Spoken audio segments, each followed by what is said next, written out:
Hello माँ। मैं रानू बोल रहा हूँ। कैसी हो माँ? मैं ठीक हूँ बेटे। ये बताओ तुम और बहू दोनों कैसे हो? हम दोनों ठीक हैं माँ। आपकी बहुत याद आती है।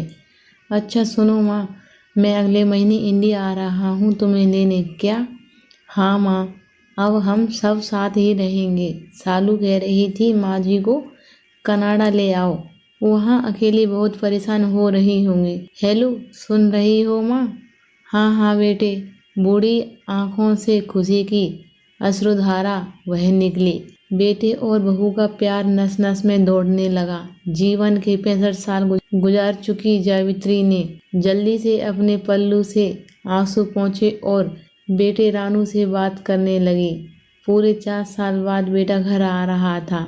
बूढ़ी जावित्री ने मोहल्ले भर में दौड़ दौड़ कर ये खबर सबको सुना दी। सभी खुश थे कि चलो बुढ़ापा चैन से बेटे और बहू के साथ गुजर जाएगा। रानू अकेला आया था। उसने कहा कि माँ हमें जल्दी ही वापस जाना है, इसलिए जो भी रुपया पैसा किसी से लेना है वो लेकर रख लो, और तब तक मैं किसी प्रॉपर्टी डीलर से मकान की बात करता हूँ। घर? माँ ने पूछा। हाँ माँ, अब ये घर बेचना पड़ेगा, वरना कौन इसकी देखभाल करेगा। हम सब तो अब कनाडा में ही रहेंगे। बूढ़ी आंखों ने घर के कोने कोने को ऐसे निहारा जैसे किसी अबूझ बच्चे को सहला रही हो। आनन फानन और औने पौने दाम रानू ने घर बेच दिया। जावित्री देवी ने वो जरूरी सामान समेटा जिससे उनको बहुत ज्यादा लगाव था।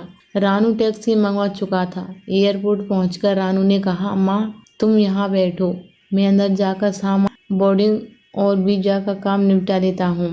ठीक है बेटे। जावित्री देवी वही पास की बेंच में बैठ गईं। काफी समय बीत चुका था।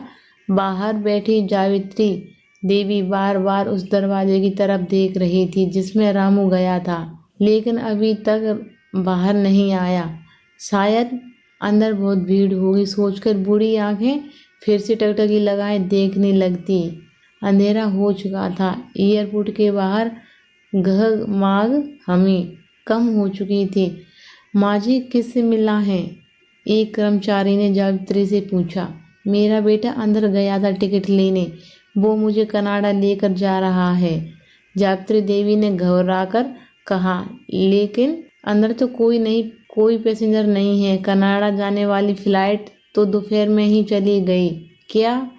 जावित्री की आंखों से आंसुओं का सैलाब फूट पड़ा। बूढ़ी माँ का रोम रोम कांप उठा। किसी तरह वापस घर पहुंची, जो अब बिक चुका था। रात में घर के बाहर चबूतरे पर ही सो गई।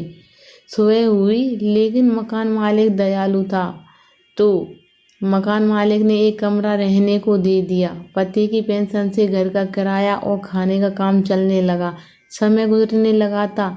एक दिन मकान मालिक ने जावित्री से पूछा, माँ जी क्यों नहीं आप किसी रिश्तेदार के यहाँ चली जाएं?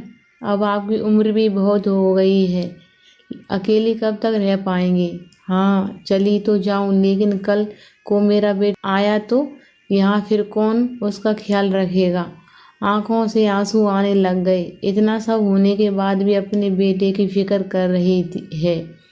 माँ आखिर माँ होती है। नई नई कहानियाँ पढ़ने के लिए प्लीज़ हमारे चैनल को लाइक शेयर एंड सब्सक्राइब करें। धन्यवाद।